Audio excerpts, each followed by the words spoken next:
भक्तजनों, माताओं, बहनों, सादर जय श्री कृष्णा। हमारे यूट्यूब चैनल पर आप सबका बहुत बहुत स्वागत है। मैं श्रावणी चौबे, आप सभी भक्तजन मेरा प्रणाम स्वीकार करें। सबसे पहले आप सभी भक्तजनों और माताओं बहनों को पवित्र सावन मास की चौथी सोमवार व्रत की बहुत बहुत शुभकामनाएं और बधाइयाँ। भगवान गौरी शंकर, माता पार्वती की कृपा आप पर बनी रहे। आप लोग सुखी रहे, मस्त रहे और जीवन में प्रगति तथा उन्नति को प्राप्त करते रहें। आज हम आपको श्रावण मास की चौथी सोमवार की दिव्य और ज्ञानमय कथा सुनाने जा रहे हैं। इस कथा को अंत तक सुनिएगा और सुनने के बाद ज़्यादा से ज़्यादा लोगों को शेयर भी कीजिएगा, जिससे हमारे सारे सनातनी भक्तजनों और माताओं बहनों को इस कथा का ज्ञान लाभ प्राप्त हो सके। 12 अगस्त 2024 को सावन सोमवार का महापर्व मनाया जाएगा। इस दिन आपको सुबह जल्दी उठना है, स्नान करके सूर्य देवता को अर्घ अर्पित करना है, कुल देवता का पूजन करना है और इसके बाद बेलपत्र, भांग, धतूरा, कनेर के पुष्प, सफ़ेद पुष्प, दुर्वा, समी, ऋतुफल तथा नारियल और भस्म, गंगा जल, चंदन तथा अक्षत रोली, जनेऊ, कलेवा और पंचामृत, इन सभी चीज़ों को आपको एकत्रित कर लेना है। माता पार्वती के लिए 16 श्रृंगार की वस्तु, सिंदूर, चुनरी तथा लाल पुष्प और नारियल तथा मिठाई आपको भोग के लिए रख लेना है।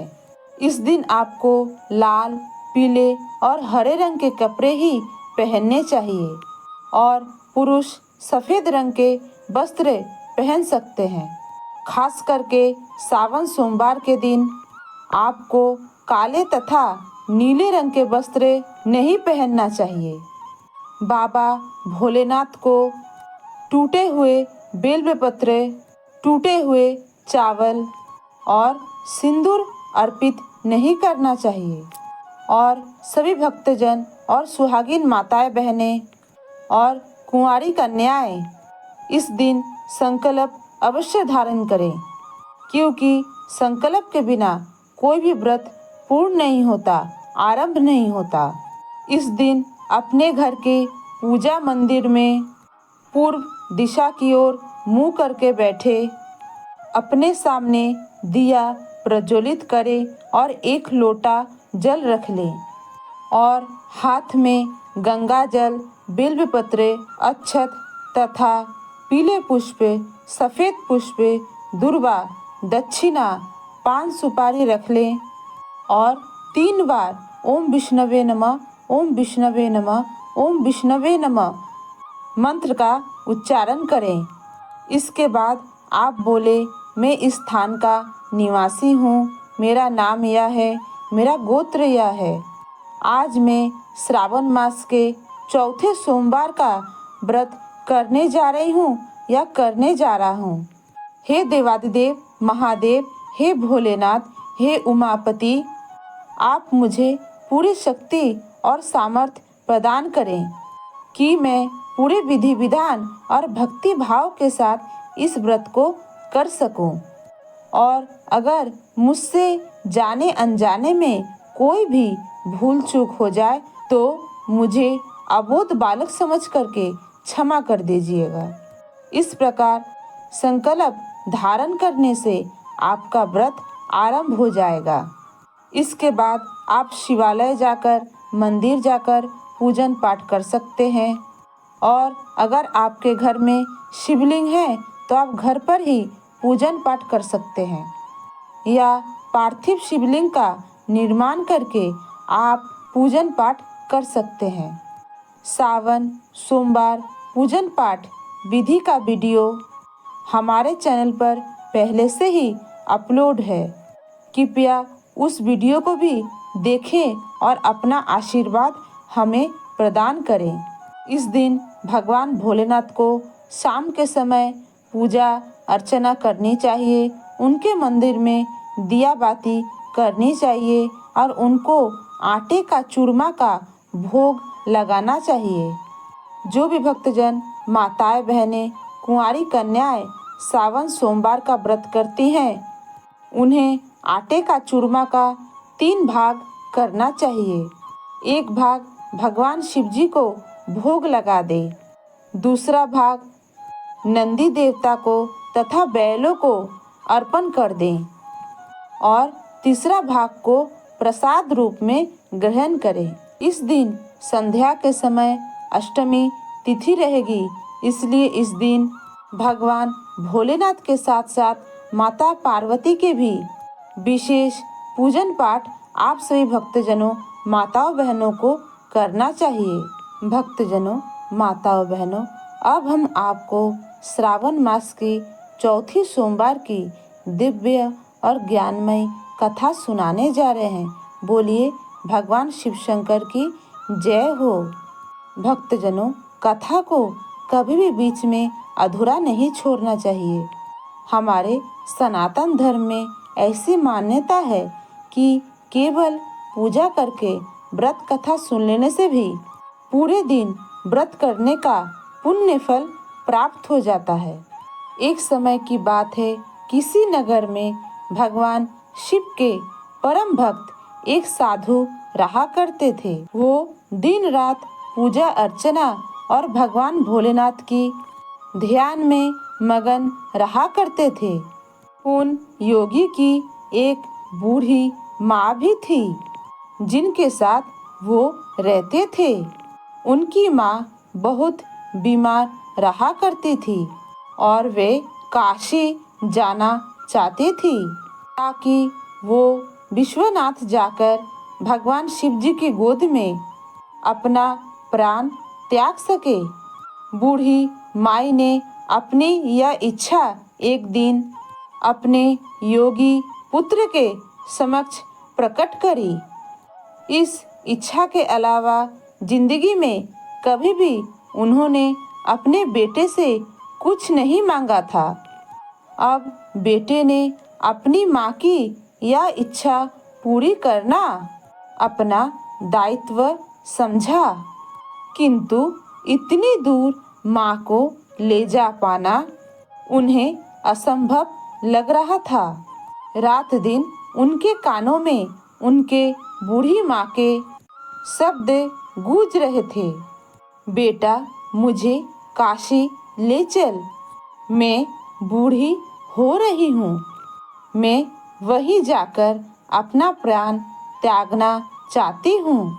उस योगी के कान में दिन रात अपनी माँ के यह शब्द गूंजते रहते थे।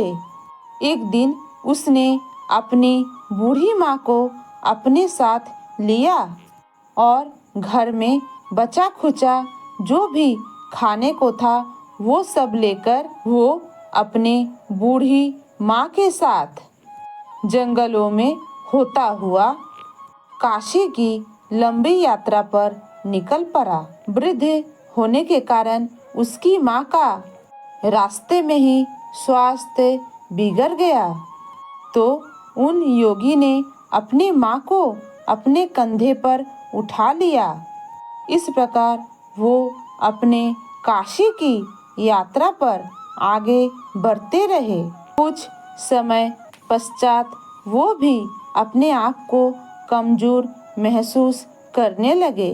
उनके पास भगवान शिव जी से याचना करने के अलावा और कोई भी चारा नहीं बचा। बूढ़ी माँ को पेड़ के नीचे बैठाकर खुद हाथ जोड़कर भोलेनाथ से प्रार्थना करने लगे, हे शिव शंभु, मुझे मेरे यह प्रयास में विफल मत होने देना। मेरी बूढ़ी माँ ने जीवन में पहली बार मुझसे कुछ मांगा है, कृपा करके मुझे इस कार्य को करने का साहस दीजिए। मैं अपनी माँ को काशी ले जाना चाहता हूँ। वो काशी सिर्फ आपके लिए ही आना चाहती है। कृपा करके मुझे शक्ति दे प्रभु। ऐसा कहते कहते योगी को भी थकानवश नींद आ जाती है। तब अचानक उनकी नींद खुलती है और घंटी की आवाज सुनाई देती है, जैसे कि कोई बैलगाड़ी आ रही हो। वो उठकर देखते हैं कि कुछ दूर से एक धुएं में बैलगाड़ी उन्हें नजर आती है। जिन्हें एक बैल खींच रहा था, उन्हें थोड़ा अजीब लगा, क्योंकि बैलगाड़ी दो बैलों की जगह सिर्फ एक बैल क्यों खींच रही है। जंगल के इस सुनसान इलाके में यह बैलगाड़ी क्या कर रही है। बैलगाड़ी के नजदीक आने पर उन्होंने चालक की ओर देखा, जो एक लवादा ओढ़कर बैठा था। अंधेरे के कारण वो ज्यादा नहीं देख पाए और जैसे ही बैलगाड़ी नजदीक आई तो वो पूछने लगे, हे भाई, मेरी माँ बहुत बीमार है, क्या हम आपके बैलगाड़ी में यात्रा कर सकते हैं? मुझे मेरी माँ को काशी लेकर जाना है। यह सुनकर अंदर बैठे व्यक्ति ने सिर हिलाकर हाँ कह दिया। वो दोनों बैलगाड़ी में बैठ गए और बैलगाड़ी आगे चलने लगी। कुछ समय बाद योगी ने ध्यान दिया कि जंगल का रास्ता होने के बाद भी यह बैलगाड़ी इतनी आसानी से कैसे आगे बढ़ रही है। तब उन्होंने बैलगाड़ी से नीचे देखा तो बैलगाड़ी के पहिए चल ही नहीं रहे थे, घूम ही नहीं रहे थे। वो रुके हुए थे, पर गाड़ी आगे बढ़ रही थी। तो उन्होंने बैल की ओर देखा तो उनके आश्चर्य का कोई ठिकाना नहीं रहा। बैल बैठा हुआ था, फिर भी बैलगाड़ी आगे बढ़ रही थी और उन्होंने चालक की ओर देखा और पाया कि वहाँ पर सिर्फ लबादा ही था, वहाँ कोई व्यक्ति नहीं था। तभी उनकी माँ ने उनसे कहा, बेटा, मैं वहाँ पहुँच गई जहाँ मुझे जाना था और आगे कहीं भी जाने की जरूरत नहीं है। इतना कहते ही उनकी माँ ने शरीर छोड़ दिया। बैलगाड़ी और चालक सब विलीन हो गए।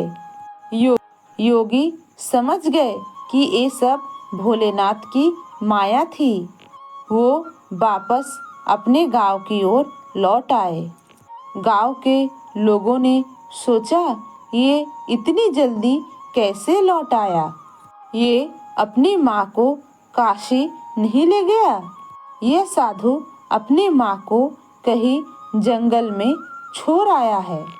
गांव वाले उनसे पूछने लगे, तुम तो अपनी माँ को काशी लेकर गए थे, इतनी जल्दी वहाँ से कैसे आ गए? क्या उस बेचारी को कहीं जंगल में छोड़ तो नहीं दिया? तब योगी ने उत्तर दिया, हमें वहाँ पर जाना ही नहीं पड़ा। भोलेनाथ स्वयं मेरी माँ को लेने आ गए। गांव वाले बोले, ये क्या कह रहे हो? तब योगी ने उत्तर दिया, हाँ, मैं सत्य वचन कह रहा हूँ। भोलेनाथ स्वयं मेरी माँ को अपने साथ ले गए हैं। अगर आप मेरी बात माने तो बहुत अच्छा, और अगर ना माने तो आपकी मर्जी। तब गांव वाले बोले, अच्छा ऐसी बात है, तब हमें कुछ ऐसा परिमाण दो कि हम तुम्हारी बात को सत्य माने और यह मान ले कि भोलेनाथ स्वयं तुम्हारी माँ को लेने आए थे। तब योगी बोला, मैं नहीं जानता, मैंने उन्हें नहीं देखा। मुझे सिर्फ एक लबादा दिखा। वहाँ कोई चेहरा नहीं था, वहाँ कुछ नहीं था, वहाँ सब खाली था। तब सभी ने देखा, वो यह बात बताते बताते वो योगी भी अंतर्धान हो गए और सभी गांव वाले भोलेनाथ की जय जयकार करने लगे। भक्तजनों, माताओं बहनों, सावन मास की चौथे सोमवार की व्रत कथा यहीं पर समाप्त होती है। आप सभी भक्तजन भगवान भोलेनाथ माता पार्वती का आरती करें, उनका प्रसाद सब में वितरण करें। इस दिन भगवान भोलेनाथ को नारियल के साथ साथ दक्षिणा कलावा से बांधकर अवश्य चढ़ाएं। नारियल हमेशा जटा वाला और खरा चढ़ाना चाहिए, नारियल को फोड़ना नहीं चाहिए। भक्तजनों, माताओं बहनों, आपको हमारी वीडियो अगर अच्छी लगती है तो एक लाइक अवश्य कर दें और हमारे चैनल को सब्सक्राइब कर लें। आज के लिए बस इतना ही। मिलते हैं कोई नए वीडियो में। तब तक के लिए सादर जय श्री कृष्णा, सादर धन्यवाद। जय राम जी की, हर हर महादेव। माता पार्वती की जय हो। सावन सोमवार व्रत की जय हो।